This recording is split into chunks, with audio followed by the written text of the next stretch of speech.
कान्हा जी को कथा में ला सकते हैं? आप कान्हा जी को ला सकते हैं। उनको विराजमान कहाँ करेंगे? गद्दे पे, गद्दे पे तो सब बैठे हुए हैं। गोदी में। गोदी में आप रखोगे नहीं 3 घंटे। लड्डू गोपाल की पूजा उनको करनी चाहिए जो भगवान में अपने पुत्रवत भाव रखते हैं। और भगवान की एक मर्यादा है। आपने कितने लोग देखे होंगे कि भोजन कर रहे हैं, लड्डू गोपाल नीचे रखे हुए हैं। मैं अपनी मर्जी से आया हूँ कि गुरु गोविंद की कृपा से आया हूँ, मैं गुरु दीक्षा लेने के लिए। ऐसा कहते हैं जब भगवान कृपा करते हैं तब गुरु महाराज मिलते हैं, और जब गुरु महाराज कृपा कर देते हैं तो स्वयं भगवान ही मिल जाते हैं। राधे राधे गुरु जी। राधे राधे। मेरा क्वेश्चन ये है कि हम कान्हा जी को कथा में ला सकते हैं? हाँ, बड़ा मुश्किल क्वेश्चन है। आप कान्हा जी को ला सकते हैं, लेकिन रखेंगे उनको विराजमान कहाँ करेंगे? गद्दे पे। हैं? गद्दे पे, गद्दे पे तो सब बैठे हुए हैं। गोदी में। गोदी में आप रखोगे नहीं 3 घंटे। तो सर पे। सर पे भी नहीं रखोगे 3 घंटे। हाथ में। मैं आपको बताता हूं, लड्डू गोपाल की पूजा उनको करनी चाहिए जो भगवान में अपने पुत्रवत भाव रखते हैं। आजकल एक प्रचलन चला हुआ है कि सबको लड्डू गोपाल घर में रखने हैं, सबको, और भावना है नहीं। लड्डू गोपाल की पूजा वो कर सकते हैं जिन्हें पुत्रवत प्रेम करना हो लड्डू गोपाल की, पहली बात। दूसरी बात, अगर हम पुत्रवत भी भाव रखेंगे तो भी ये तो कभी नहीं भूल सकते कि एक भगवान है, और भगवान की एक मर्यादा है। आपने कितने लोग देखे होंगे कि भोजन कर रहे हैं, लड्डू गोपाल नीचे रखे हुए हैं। जिस टेबल पे भोजन की थाली रखी हुई है वहीं लड्डू गोपाल रखे हुए हैं। ऊपर से प्राउड और करेंगे कि हमारा बेटा ही तो है। अच्छा, तेरा बेटा है तो सारी प्रॉपर्टी लिख दे इसके नाम। अरे महाराज आप तो लड़ने वाली। तो ये भावना गलत हुई कि नहीं हुई?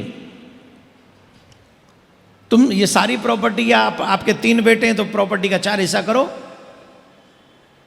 असली भाव तो उसको कहेंगे, वो तो है ही नहीं। तो इसका मतलब जब हम ये कहते 4 भाग करो, बोले नहीं ये तो भगवान है। अगर ये भगवान है तो फिर ये भोजन की टेबल पे कैसे रहेंगे? धरती में कैसे विराजमान कर दोगे? अगर ये भगवान ही है तो फिर कैसे रख दोगे धरती पे? फिर कैसे रख लोगे तुम गोद में? खाते जा रहे हो, कुछ भी खा लिया, कुछ भी पी लिया, फिर उसी हाथ से भगवान को पकड़ लिया। कैसे पॉसिबल है? बोलो कैसे पॉसिबल है? नहीं है ना। तो हमें इन सब चीज़ों का ध्यान रखते हुए जब हम यहाँ आए तो ठाकुर जी के आगे भोजन का, जल का सब पात्र रख के आए और ठाकुर जी से कहें आप यहीं से कथा सुनना, हम आप ही की कथा सुनने जा रहे हैं, जिससे उनकी मर्यादा रहे। भाव रहना चाहिए लेकिन मर्यादा भी रहनी चाहिए। वो ईश्वर ही है, तो ईश्वर को हम लोग किसी भी सीट पे बैठा देंगे, किसी टेबल पे रख देंगे। कितने लोगों तो जमीन में ही रख देते हैं, खुद गद्दे पे बैठे, लड्डू गोपाल जी जमीन में बैठे कथा सुन रहे। ये अपमान है भगवान का। तो मेरा तुम बच्ची हो इसलिए तुमसे नहीं, तुम्हारे बहाने मैंने सबको मैसेज दे दिया है। इसलिए मेरा आग्रह है कि आप भगवान को मंदिर में ही विराजमान रखें और वहीं ज़्यादा लाना ले जाना ठाकुर जी को नहीं चाहिए। ठीक है? राधे राधे। राधे गुरु महाराज। राधे राधे चेला जी। और कैसे हो आप? हाँ, बस कृपा है चेलाओं की। आपकी कृपा है, गुरु कृपा शिष्यों के ऊपर रहता है। अरे कलयुग है भैया, आजकल चेलाओं की कृपा चाहिए। नाम है सुरेश कुमार कनौजिया, बिरार से आया हूँ। कहाँ से आए हो? बिरार से जुदानी। काट सब ठीक बा? हाँ ठीक है, आपकी कृपा से सब चलो बोला। मंगलमय है। मैं दुकान पर से जब आ रहा था, मैं पिताजी को बोला कि मैं बोरी वाली कांदी वाली है, मैं अपने गुरु के पास जा रहा हूँ गुरु दीक्षा गुरु मंत्र लेने के लिए। तो पिताजी बोले कि आज संडे है, काम ज़्यादा है, आप जाओ मत। मैं बोला कि नहीं, वो 1 साल में 1 बार आते हैं और मेरे को गुरु दीक्षा लेने का है, बहुत अभिलाषा है दर्शन करने का। तो बोला कि ठीक है जाओ दीक्षा ले लो, लेकिन गुरु का मान सम्मान करो वो बोला ठीक है। तो मतलब मैं अपनी मर्जी से आया हूँ कि गुरु गोविंद की कृपा से आया हूँ, मैं गुरु दीक्षा लेने के लिए, आपका दर्शन करने के लिए। प्रश्न ये है कि मैं अपनी मर्जी से आया हूं कि गुरु कृपा गोविंद की कृपा से? हाँ यस गुरु महाराज। हाँ, हमको प्रसंग याद आ गया, बहुत अच्छा। का बाबू अगर कहो तो कह दें। हाँ गुरु महाराज बोलो, बताओ। हाँ तो सुना, हम तुमको सुनाता हूँ। बहुत अच्छा प्रसंग बा। वो गोस्वामी बाबा कहे रामायण में, बिनु सत्संग विवेक न होई, राम कृपा बिनु सुलभ न सोई। गोस्वामी तुलसीदास बाबा ने कहा है कि बिना सत्संग के विवेक की जागृति नहीं होती, और वो सत्संग बिना भगवान की कृपा के नहीं मिलता।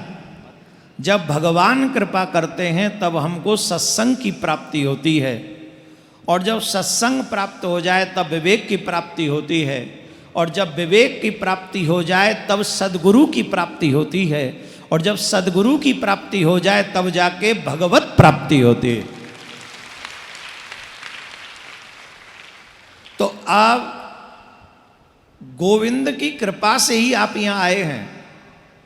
अभी भी बहुत सारा चेला ऐसा है जो दीक्षा लेना चाहता है, लेकिन जैसे तुम्हारे पापा तुमको रोक रहे थे वैसे ही उनके लोगों को उन्होंने रोक लिया, वो नहीं आ सके। कई सोते रह गए, रविवार है, जो सोवत है सो खोवत है, वो खो गया, आज का दिन उनका गया, अब पता नहीं उनको कब मिलेगा। लेकिन तुम्हारे ऊपर भगवान की कृपा है तो ये प्रेरणा हुई, और उस प्रेरणा का कारण आज तुमको भगवत प्राप्ति की कृपा से ही, भगवत प्राप्ति कृपा से ही तुम्हें गुरु मंत्र मिला। अब गुरु मंत्र की कृपा हो जाए, गुरुदेव की कृपा हो जाए, तो इसी जीवन में तुमको भगवत प्राप्ति भी हो जाएगी, इसमें संशय नहीं। ऐसा कहते हैं जब भगवान कृपा करते हैं तब गुरु महाराज मिलते हैं, और जब गुरु महाराज कृपा कर देते हैं तो स्वयं भगवान ही मिल जाते हैं।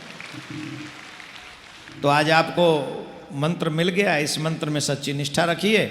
यहाँ तो आए हो भगवान की ही मर्जी से, अब यहाँ का आगे का कर्म आपके ऊपर है कि आप भजन करोगे, गुरु जी प्रसन्न होंगे, गुरु जी प्रसन्न होंगे तो तुम्हें भगवान मिल ही जाएंगे, इसमें कोई संशय नहीं। धन्यवाद।